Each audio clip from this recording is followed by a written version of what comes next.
अल्पवयातच माणिकच्या वाचसिद्धीचा बोलबाला कल्याण व आसपासच्या खेड्यात झाला होता. काही अलौकिक घटनामुळे भाविक त्यांना प्रभू मानू लागले.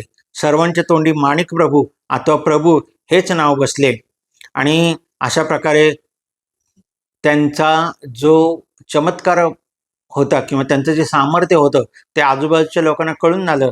नंतर त्यांच्या आईला आणि त्यांच्या मामाला सुद्धा त्यांचं महत्त्व पटलं. दर्शनास शेकडो लोक येऊ लागले. पूजा अर्चा, नैवेद्य, ब्राह्मण भोजन समारंभ होऊ लागले.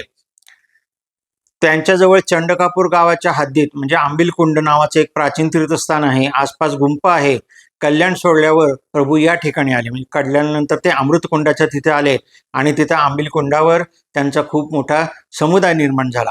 सर्व यात्रा करत करत कल्याणला आले. त्यांचे पुनरागमन झालेले पाहून कल्याणवासी भक्त मंडळींना आनंद झाला. म्हणजे तीर्थयात्रा करत करत करत ते त्यांच्या परत मूळ गावी आले आणि तिथल्या लोकांना मग नंतर आनंद झाला. सर्व शिष्य मंडळींनी काहीतरी संप्रदाय पद्धती लावून द्यावी असे प्रभूंच्या मनात होते आणि सकल मत संप्रदाय स्थापन करून त्या विचारांनी त्यांना मूर्त स्वरूप दिले. त्यांना असं वाटत होतं की ही जी काही आचार पद्धती आहे त्याला एक काहीतरी सुबद्ध असं स्वरूप आपण प्राप्त करून द्यावं.